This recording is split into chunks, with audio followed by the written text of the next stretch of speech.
Is this Makeup by Mario foundation actually worth the hype? These at first glance might actually be ashy. Today I have a full face of makeup that I'm trying out for the first time. Let's jump right in. Hi guys, welcome back to my channel. I'm jackieaina. If you're new here, welcome. Now let's discuss why you're probably here. You wanna know about this new foundation by Makeup by Mario? I know, I do too. Mario Dedivanovic, who owns the brand Makeup by Mario, just launched their first foundation. It was about 2 to 3 years in the making, and I know that because I went to the launch event and that's what they said.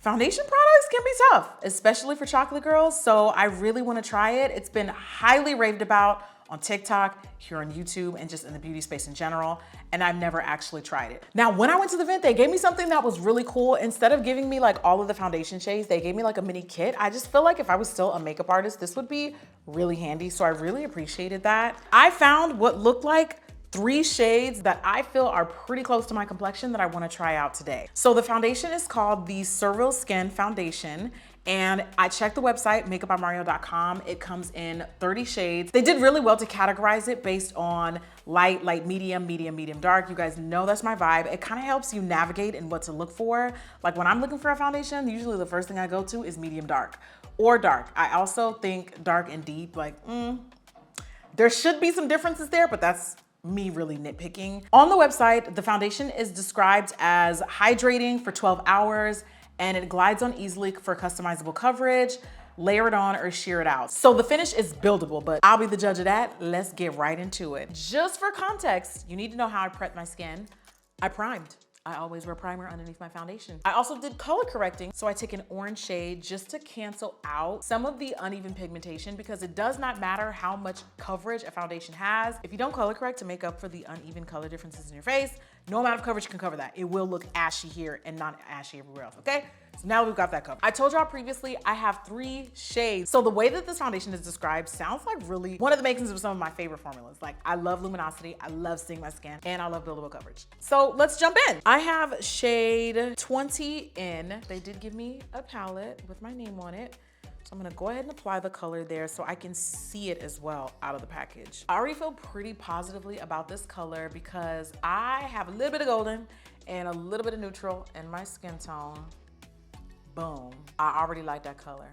Oh, where did it go? That was a really good match. I'm shocked. Just to say we did it, let's try 21W, and I'm gonna go out on the limb and assume the W is for warm. This is 21W. Yep, I'm gonna put it right over that pimple I just had. The color difference is this one is a little bit more yellow. This one is a little bit more neutral. I feel like I could easily wear both of them. I'd probably wear the neutral around my mouth area and then add the warmth towards the center just to add a little depth, switch things up a little bit. And then the third color that they gave me was 23-0. That is this shade. On camera at least, this one is looking a little bit more pink. This one's looking more yellow. This one's looking more neutral. I like the neutral one better. What do y'all think? Let me know in the comments. So 230 is described as cool undertones. So as far as I'm concerned, I'm a genius, okay? And just to clarify, let's just see what the other ones are categorized as. 21W is medium with warm undertones. And the one that I'm about to put on now, 20N, is medium with neutral undertones. I told y'all I know what the hell I'm talking about. Let me go ahead and wipe these off and let's go ahead and start with the application. I definitely will be oily after hours, but I'm looking for a product that's really gonna hydrate me. So as I mentioned, I'm gonna use 20N today, feeling really confident about the shade. And so far, the finish actually feels like it sets, like when I was putting it on my chest area, like I could feel it setting. So let's just see how it looks on the skin. I do prefer to underpaint, but simply because I want to get straight to the product. Let's just see. Oh, so first and foremost, the texture feels a little moussey. That was so easy to blend. What do you guys think about the color? I almost like don't see foundation. Let's put a little more. Not that I don't see foundation as in where's the coverage, like the coverage is clearly there, but it's really, really looking like skin.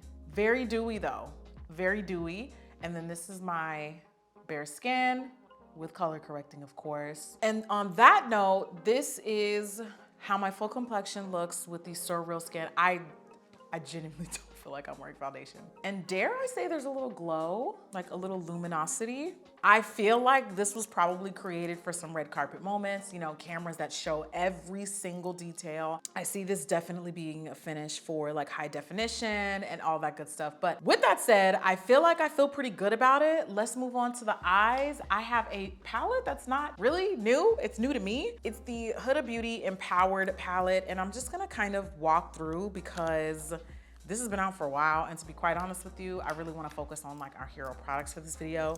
First, I'm gonna prime my eyes with some concealer. This one is from Pat McGrath. Can you hear that? My bracelets. Ooh. It's crazy how eyeshadow palette obsessed we were 5 years ago, including mine from ABH, because it's still the GOAT. But now I'm just happy with the same like 5 shadow palettes that I have. But since it is a good look, like, you know, the assortment does look very pretty. I'm gonna start with Keep Going, even though I feel like Keep Going is a little light. But I am gonna start with that in my crease as a transition color. It's nice, but it's very subtle. I'm gonna take this new palette that I got from Dose of Colors. I think this is like their anniversary palette, I'm gonna assume. It's called 9 Years Ago from Dose of Colors. I'm gonna take Toast, this color right here, bam, you. This one is a little on the pink side, so it's actually gonna complement really, really well with the first color. Also, one thing when it comes to eyeshadows for me, I don't really like branch out and try other brands. Like the brands that I like and I rely on the most, I just keep using those. And funny enough, the first time I tried Makeup by Mario's nudes, I forget what it's called, but you know the palette where he has all of the nude shades? I'll be very honest and say, I tried it. I did a first impressions review on it. I thought it was okay. I did. At the time, I thought it was okay. The thing about makeup though, is products grow on you. You can change your mind. I use that palette in some way or another, like every single time I do my makeup now. Every single time. I've lightened my hand when it comes to shadow application a bit. I guess I don't expect like punchier looks the way that I used to. It's just the right amount of color, it's the right amount of variety. Like I think there's definitely still room for like tweaks and improvements to the palette, but I really like it. It's reliable. It's easy to use. I like the quality of the shadows. Maybe they reformulated it on the low. I don't know, Mario. You can text me. So I'm gonna go with Legacy. Like ideally, Legacy would make a nice crease color for my complexion. But the problem is the cheeks and every other part of the face today is gonna be pink. And like orange and pink, it's clashing for me. I do, however, kind of like Rebel. She's this kind of yogurt color down at the bottom. So I'm also, that is a pretty lid color. Wait a minute. It's also like very much like these are the colors that don't look ashy on my skin tone. I can use on the lid, are easy to blend, don't look patchy. These are the colors that excite me now as opposed to like bright, shiny. I mean, shiny stuff is still pretty too, but I love mattes. I love neutrals. I love reliable skin tone, fleshy looking colors. That is such a nasty word. I don't even know why I always say that, fleshy.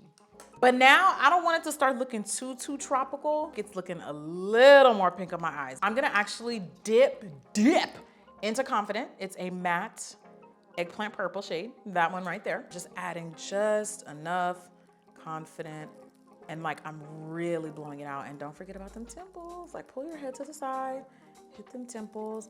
Now I'm gonna go back to Keep Going, the transition shade that we use, just to like soften this out again, because I'm not really trying to see like a defined eye shape. I just want to see like color shifts and color tones and depth, if that makes sense. And then I always add a color in between like the darkest outer V color and the lid color, just so that they both look, you know, like harmonious together. Let's see what the 9 Years Later palette has. This is like straight up purple, but I'm not really mad at it because I could lighten up. That's a really pretty purple too, by the way. I'm gonna apply this right in my crease, right above the yogurt color. I like that, that's pretty. And then when I add all my crease, oh, that's really pretty.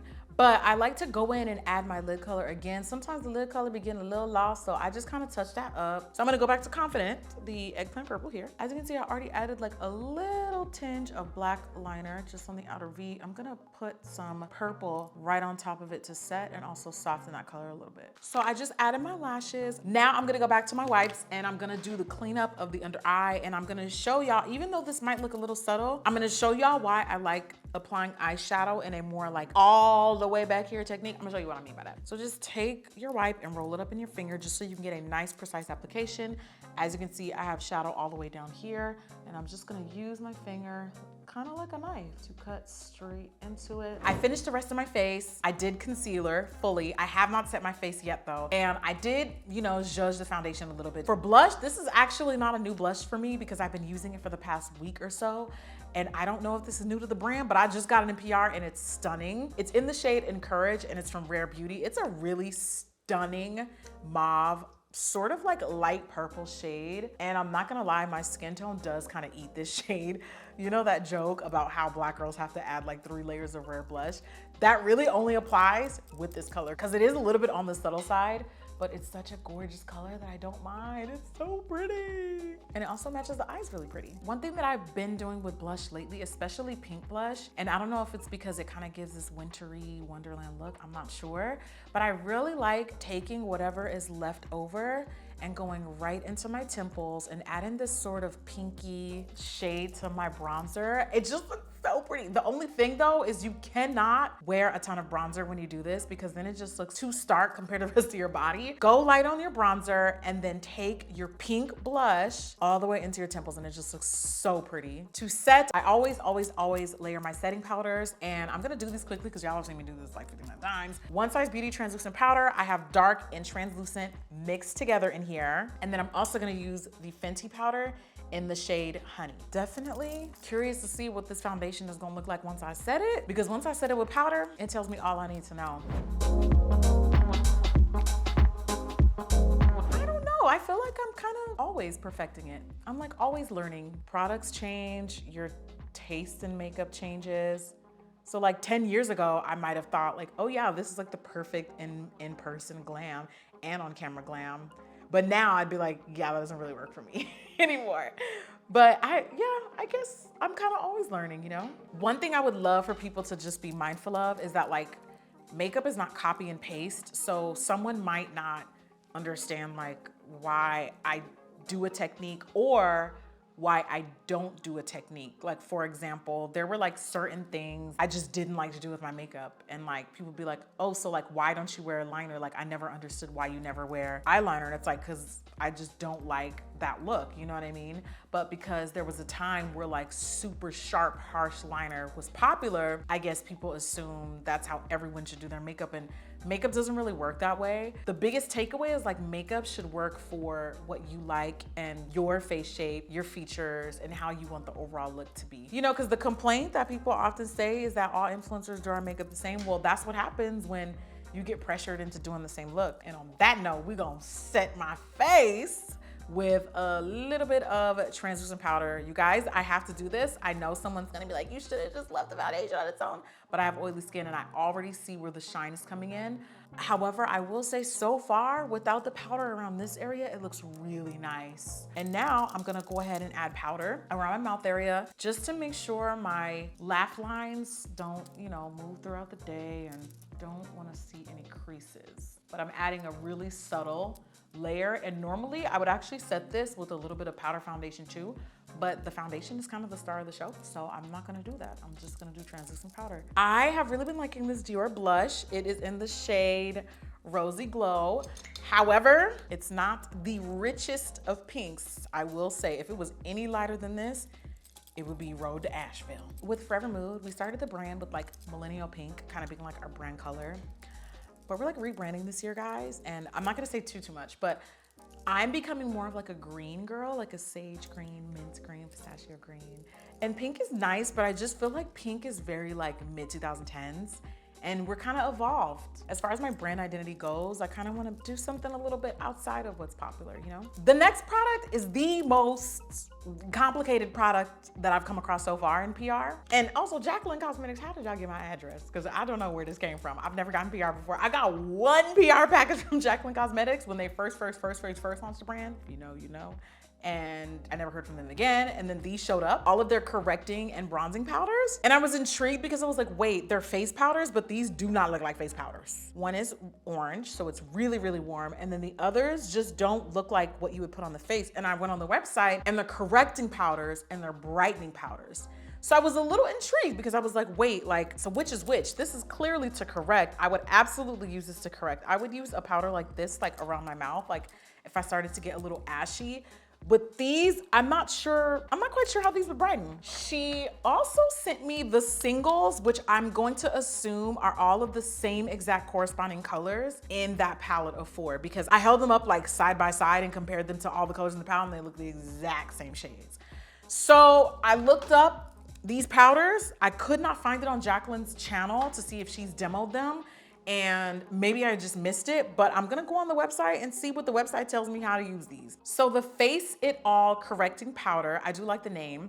Correct and set your complexion with these pressed powders infused with smoothing banana flower powder to create a silky soft finish that neutralizes the skin tone. Okay, I see. It comes with 4 shades and they gave me the deep, rich version. Pecan is for brightening. Cinnamon is for correcting. Chestnut is for correcting, and dark roast is for brightening. These would be a little dark to brighten on me. I would not really be able to use these. This pecan is the only shade in this that I could actually use. Let me see if I like it though. Let's see if I add a little bit of pecan around my mouth area, what happens? Just like, I see it. I definitely see orange. It did kind of brighten, I see, okay. Okay, I see what it's doing. It looks a little bit brighter here as opposed to here. Do y'all see the difference? It actually evened my complexion a bit more. Oh, now it looks, oh, whoa, now it looks a little orange, a little orange. Okay, well, get away, hold on. Okay, hold on. Go ahead and blend that out. I can see this definitely being useful on set. This is pretty cool, I'm not gonna lie. It's very smart. I've actually thought of something similar. Like, I'm like, well, I wonder why they don't have orange correcting powders. Like, if a foundation is too ashy, you just hit it with a little orange on the dark skin. It actually, in theory, makes a lot of sense. I see what it did though. I just really don't think I have much use for the rest of these. I was hoping I could use them as bronzers. Let's actually see what happens if I do that. I could see this color being sort of like a bronzer. So I get the concept. It's supposed to be kind of like a one palette that fixes it all. The idea of this also is great on the go. Like if you have a foundation that maybe was a little too ashy, your summer shade, not quite the same as your winter shade, this could kind of be like the next best thing to make up for those color differences. Let me see what the lighter one looks on the website. Yeah, tan to deep might work. I mean, I just feel like the one color that I probably would not use is the top right color, because even on the website, the shade swatches, the arm swatches, tan to deep looks a little bit closer to my complexion. So I see, just a simple mix up. I was like, how am I supposed to brighten with these? But I really like the fact that she included the rich category. I will, however, sweep off the excess powder with my Charlotte Tilbury. So Rare Beauty just launched these cream highlighters. They're called Mesmerize, and they remind me a lot of sort of like that baked formula that like Milani used to do a long time ago. They're really, really pretty, and there are 4 new shades. These have been all over my timeline for the past like maybe 2 or 3 weeks, and I just got them recently. The shade that I have here is Flaunt. I also have Mesmerize, which is a pinky shade, Enlighten, which is a white silver. Then I have Exhilarate, which is a champagne shade.